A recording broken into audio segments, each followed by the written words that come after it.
Assalamualaikum warahmatullahi wabarakatuh. Yang saya hormati, izin menyebut nama beliau, Bapak Dr.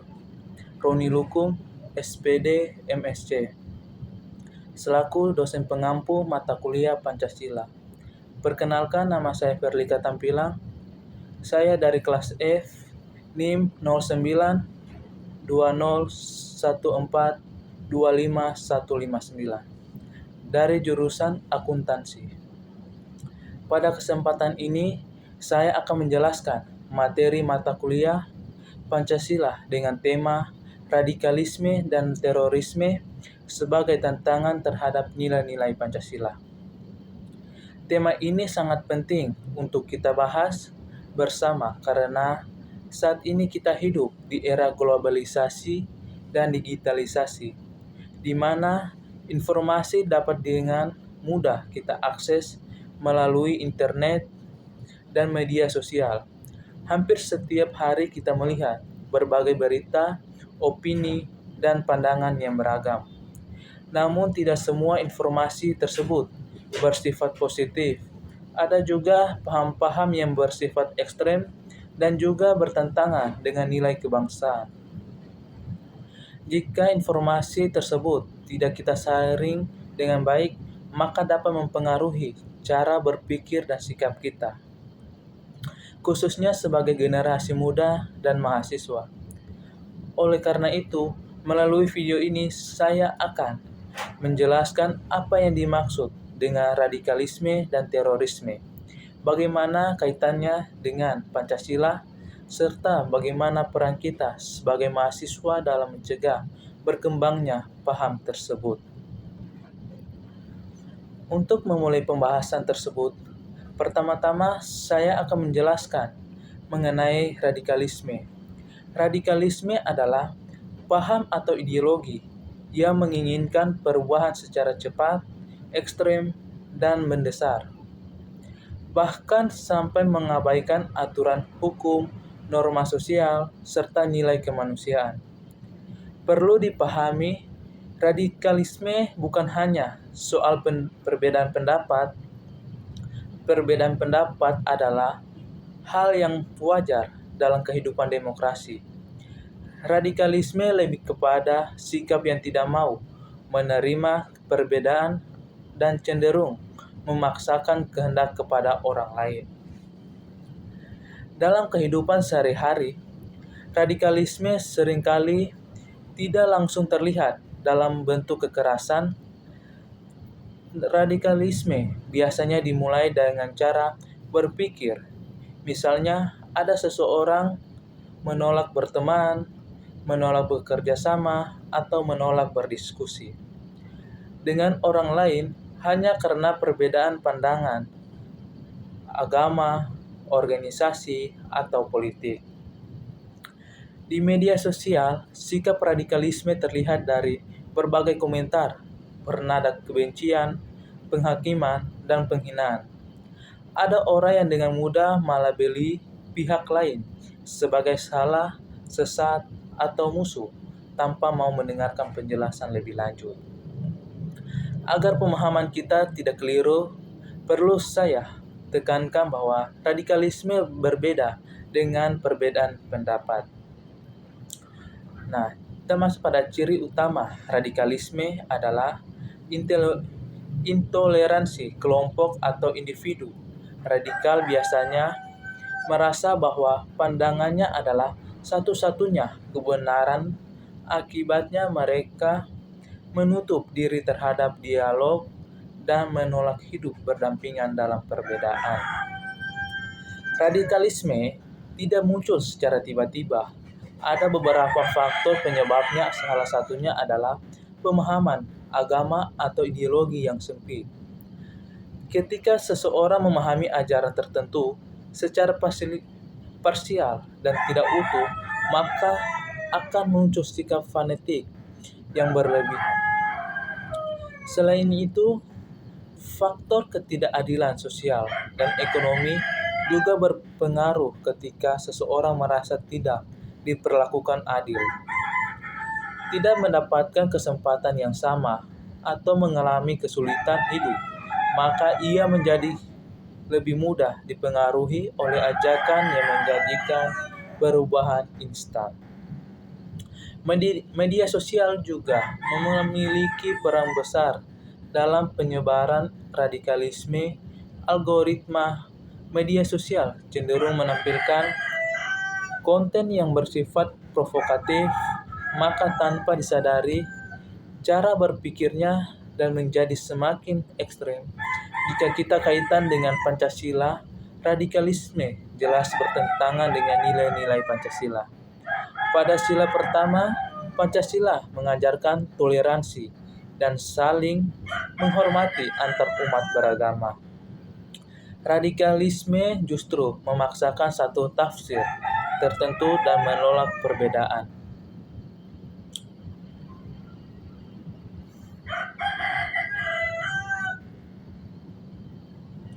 Pada sila kedua, Pancasila menekankan nilai-nilai kemanusiaan yang adil dan beradab.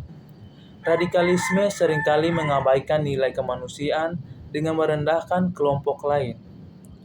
Sedangkan pada sila ketiga tentang persatuan Indonesia, radikalisme mengancam persatuan bangsa karena lebih mementingkan kepentingan kelompok. Oleh karena itu, dapat disimpulkan bahwa radikalisme merupakan ancaman nyata terhadap ideologi Pancasila dan kebutuhan bangsa Indonesia.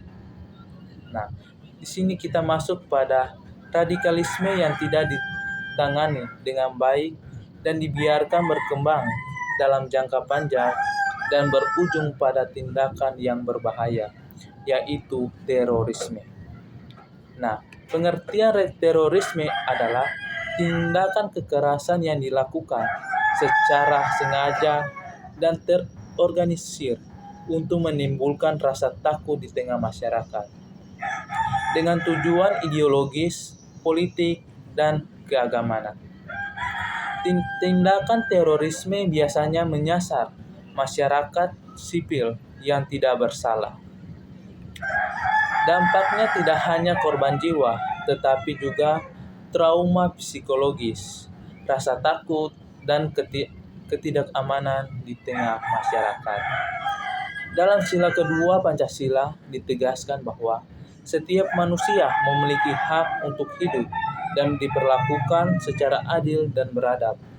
Terorisme jelas melanggar nilai ini karena menghilangkan nyawa manusia dan menimbulkan penderitaan. Terorisme juga sering mengatasi agama, padahal terorisme juga sering mengatasnamakan agama, padahal tidak ada satupun agama yang membenarkan kekerasan dan pembunuhan. Penggunaan agama sebagai pembenaran terorisme merupakan bentuk penyimpangan dari ajaran agama itu sendiri. Jika kita lihat dari seluruh sila Pancasila, terorisme bertentangan dengan semuanya. Terorisme merusak persatuan bangsa, menolak prinsip musyawarah, dan menciptakan ketidakadilan serta penderitaan di masyarakat. Oleh karena itu, negara melakukan berbagai upaya untuk menanggulangi terorisme, mulai dari pergerakan, penegakan hukum, penguatan aparat keamanan, hingga program deradikalisasi. Program deradikalisasi bertujuan untuk mencegah penyebaran paham ekstrem dan mengubah pola pikir pelaku agar kembali ke nilai yang moderat. Namun, penanggulangan terorisme tidak hanya menjadi tanggung jawab pemerintah, masyarakat juga memiliki peran penting dalam mencegah berkembangnya paham ekstrem, yaitu dengan meningkatkan kewaspadaan dan memperkuatkan nilai toleransi. Agar pemahaman kita lebih konkret, kita dapat melihat beberapa contoh kasus radikalisme dan terorisme yang pernah terjadi.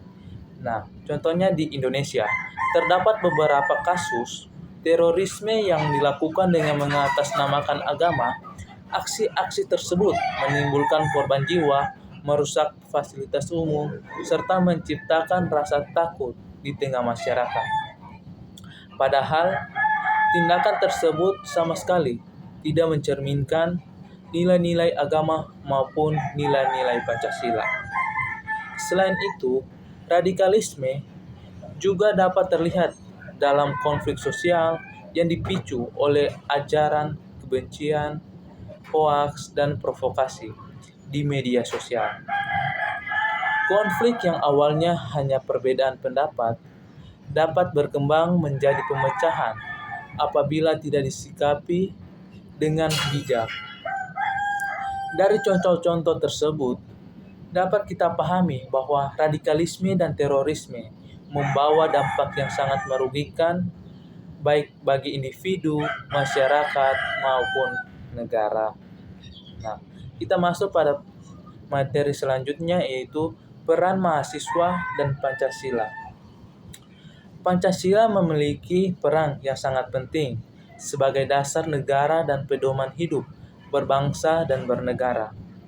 Nilai-nilai Pancasila seperti toleransi, gotong royong, persatuan, dan keadilan sosial menjadi benteng utama dalam menghadapi radikalisme dan terorisme. Sebagai mahasiswa, kita memiliki peran strategis.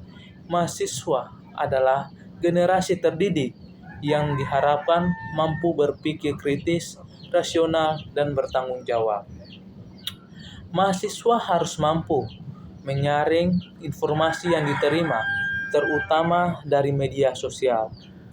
Setiap informasi perlu dicek kebenarannya agar tidak mudah terprovokasi oleh konten yang mengandung kebencian dan kekerasan.